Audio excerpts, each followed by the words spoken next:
Pada kesempatan kali ini kita akan membahas tema anti korupsi dan saya membawakan judul akibat masif dari perbuatan korupsi. Nah, sebelum kita masuk ke materinya, kita harus tahu dulu apa dasar hukum dari anti korupsi itu sendiri, yaitu terdapat pada Undang-Undang Nomor 31 Tahun 1999, kemudian diubah menjadi Undang-Undang Nomor 20 Tahun 2001 tentang tindak pidana korupsi. Nah, pernahkah kita membayangkan bagaimana dampak dari korupsi itu terhadap negara Indonesia?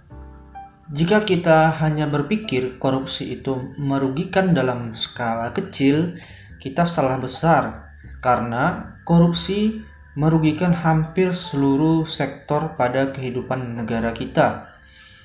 Tentu saja yang paling utama itu adalah sektor ekonomi, kemudian politik, sosial, dan juga budaya.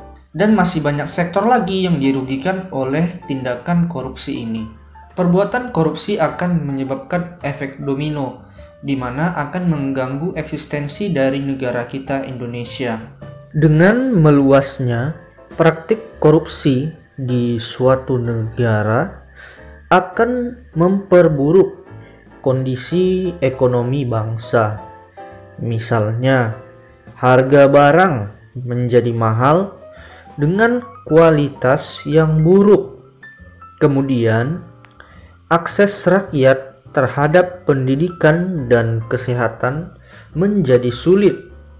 Lalu, keamanan suatu negara tentunya akan terancam. Kerusakan lingkungan hidup dan citra pemerintahan yang buruk di mata internasional sehingga menggoyahkan sendi-sendi kepercayaan pemilik modal asing. Krisis ekonomi yang berkepanjangan dan negara pun menjadi semakin terperosok dalam kemiskinan.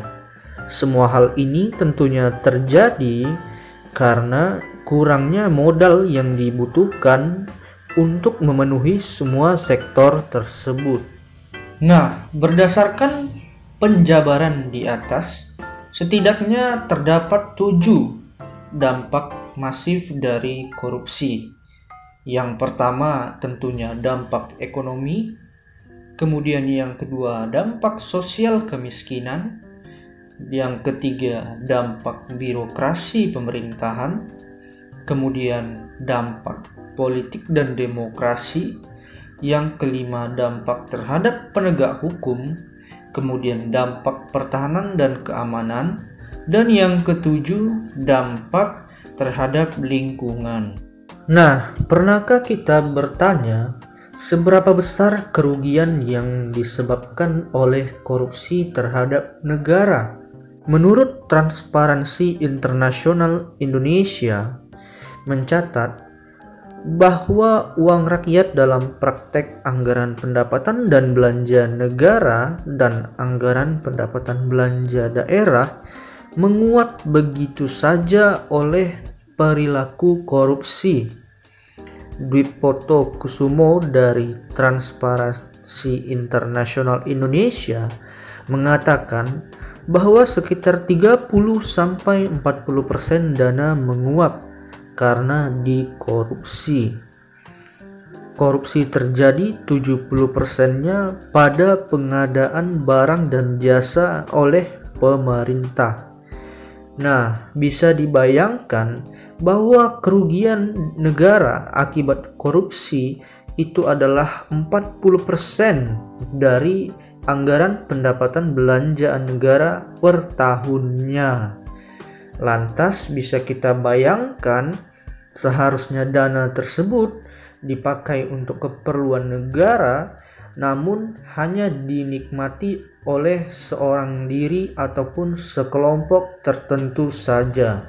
Nah, seandainya saja 40% dana APBN per tahun yang hilang oleh korupsi tadi dapat digunakan pada tempatnya, maka jumlah uang tersebut dapat digunakan untuk sekolah gratis sampai perguruan tinggi, kemudian biaya kesehatan gratis, perumahan murah, kenaikan pendapatan, listrik murah, modal usaha rakyat, air bersih siap minum, transportasi umum bagus, jalanan dan jembatan yang bagus, rel kereta ganda seluruh pulau besar, fasilitas umum dan sosial yang bagus, lebih banyak bandara dan pelabuhan, industri tumbuh, jaminan sosial bagi seluruh rakyat, alutsista cukup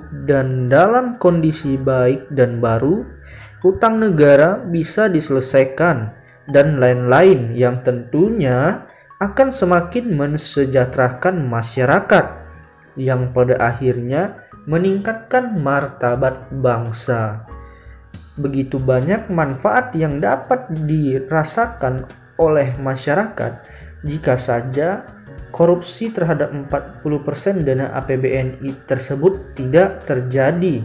Namun pada kenyataannya, penegakan hukum yang belum terlalu tegas di Indonesia menyebabkan tindakan korupsi ini masih saja terjadi, terutama di kalangan para pejabat. Nah, oleh sebab itu, kita sebagai generasi muda yang akan menggantikan kepemimpinan bangsa ini nanti, mulai dari sekarang harus menanamkan budaya anti korupsi. Sehingga nanti jika kita sudah menggantikan mereka di posisi pemerintahan, maka kita dapat menjalankan pemerintahan yang bersih, adil, dan jujur.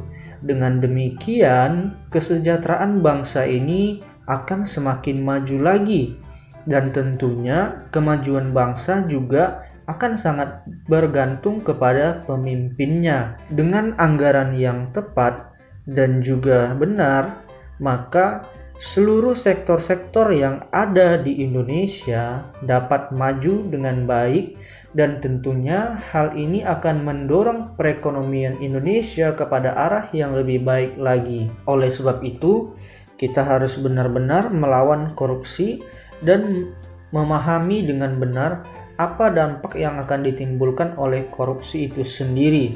Say no to korupsi. Baiklah, begitu penjelasan saya mengenai anti korupsi dengan judul dampak masif dari korupsi. Mohon maaf apabila ada kekurangan. Saya ucapkan terima kasih.